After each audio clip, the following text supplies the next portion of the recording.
Hello, so I wanted to give you a quick video about the books I'm currently reading in May. Some of these books I've been reading for quite a while, others I just picked up. So I'm about halfway through Sanford Meisner's On Acting. This one's a slow book for me. I tried listening to it, it didn't work out. So I started reading it, and sometimes this book is so full of brilliant wisdoms. Other times it's horribly boring and annoying, and other times it's horribly offensive to the point where I want to just throw it out. Um, so I've just decided to slowly just go through this book, maybe a chapter every couple days, and just underline the brilliant wisdom in this book and just take it what it is. I'm sure this man grew up in a time that was very different, and it was perfectly fine to sexually harass your students for no reason. Anyway, so sure, I'll still find something interesting in this book. I'm reading Unflattering, which is a graphic novel. I knew nothing about this book going in, but this is amazing. This is a very scientific and mathematical book, and it has like graphic summaries of some of the science books and math books I've read. So I'm totally into this. I'm about, I think, about a quarter or a third of the way in. I love it. This is such a great book. I started reading this book I got from the publisher. I'm not very far in. I still don't really understand what it's about, but I am kind of enjoying it. It's a sci-fi.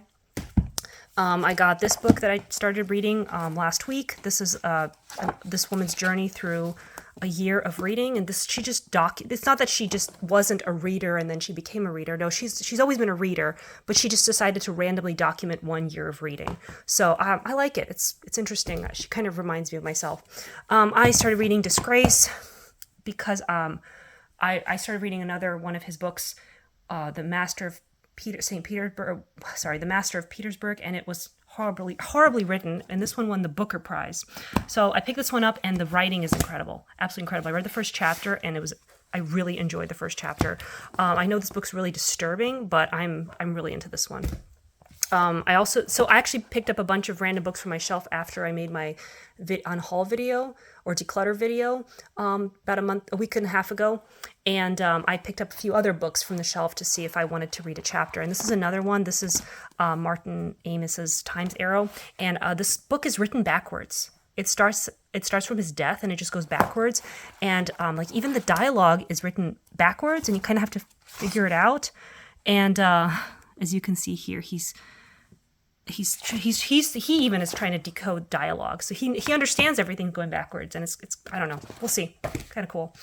This is a book I've been dreading to read because it's about abuse and a girl's journey through the foster care system. But the first chapter was incredible. Oh my gosh, I love the writing style. It's written like poetry, so I'm kind of obsessed with this one. This is a very fascinating book that I've been reading through. This is kind of an analysis of obscure books, many of which I have. So this has been really great for me. So I'm really into this one. I picked up a John Steinbeck. Mainly I picked this up, it was in my fiction section, and then I realized it was nonfiction. I can't have that. That's a violation. So I picked it up to start reading it because I thought it was really short.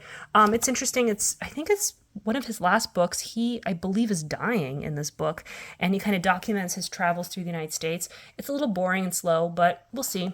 I'm a huge fan of John Steinbeck, so got to read all his books. Another book I just started was Emperor of All Maladies. This book is so well written. I'm totally into this one. I'm really enjoying this one. I also picked up Michael Lewis's The Premonition, and I thought it was going to be about COVID, but I think it's just about pandemics in general, and it was really interesting, kind of going through various scientists and their discoveries.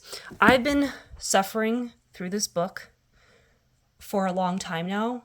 I think I started reading it last year, and I'm having a really hard time. It's very slow, and my husband wanted me to read this. This is actually kind of old. I feel like we've had this book for a very long time in our house, and my husband is a big fan of this author. I think he's read everything by this author, and I've read a few things. Well, more than a few things. I think maybe 3 or 4 books by him. And I actually grew up in a house that was very homeopathic, and some of these the descriptions in this book are triggering for me. So it's taken me a really long time to get through this book, and it's a pretty depressing book, and it is it's not a long book, but it feels very long. So I don't know when I will finish this book. I also started reading John Irving's A Prayer for Owen Meany. This book has been on my list forever, and I'm a big fan of The World According to Garp, and I am really enjoying this one. This is very, very interesting. Not at all what I thought it was going to be about. I finally started getting into The Hate U Give. I had a hard time with this book. It's young adult. I'm not crazy about the first chapter, but it's interesting. It's such a well-reviewed book, and people love it so much. I'm just going to keep going, and I think hopefully I'll end up loving it as much as everyone else. I also picked this book up at the beginning of the year. I haven't really been picking it up, but it's very interesting. It's just various things to learn. So maybe like reading a couple a day or a couple a week, and eventually, hopefully by the end of the year, I'll get through it. But it's just to learn stuff, which is cool. I like learning stuff. This book is the same thing, basically, but it's modern culture. So every day you learn about something modern-y, and I like it. This is another like pick up and read a couple pages a day kind of book. I've been reading The Brave New World Revisited. I also have the Cliff Notes because it is complicated. This is a nonfiction book, and this is Aldous Huxley's analysis of his work, Brave New World, and also 1984, which he didn't write. George Orwell wrote that, and it kind of comparing and contrasting the structures of the books. And this is a kind of a difficult book. I had a hard time getting through the last chapter, and I haven't been picking this up as much. And it's really, really short. So you'd think like with the Cliff Notes, I'll get through it, but I need to just finish this book. I've been lazy on it. I've been reading this book also for a while. So this is a collection of short stories. And I read the first two chapters, the first two short stories, and they were absolutely breathtakingly incredible. I think there have been multiple movies based on just the first story. And the second one was also incredible. I know I've read about this story because when I finished it, I was like, oh, wait, I know this story. This is a famous story. About this girl who gets her period when Stalin dies. So I just have not been able to get into the third one. So either I need to skip it and read the next one or just get through it. But yeah, so far I'm kind of obsessed with this book. I just need to finish it. I've been working on this one for a year now, Russian Stories for Beginners. I try to read Russian. It's very hard for me, but this book is really good. I just haven't been picking it up. I've been distracted. I'm almost done. I only have a few chapters left, so hopefully I can finish this soon. I've just been lazy on that one.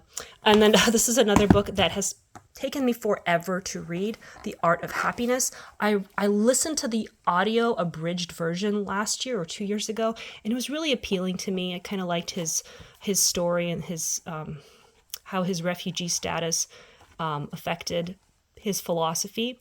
And I was actually a refugee in this country as well, so I really connected to that.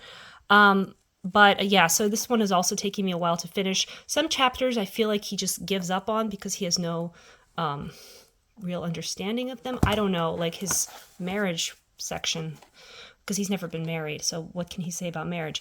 But there's a lot of good stuff in this book. It's been slow for me to finish it.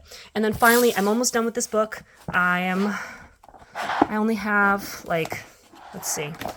I'm on page 338, and so I have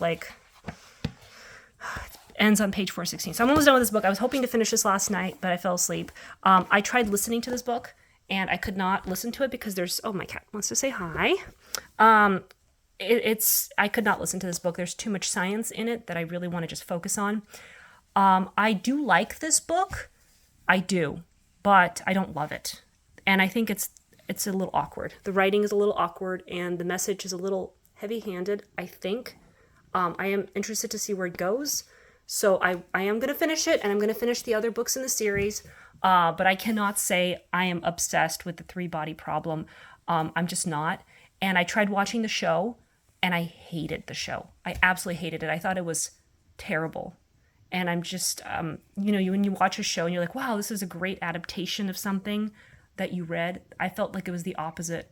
The book was so much better, and it was such a weird way to present the show. So I'm gonna finish this book today, I think, or tomorrow.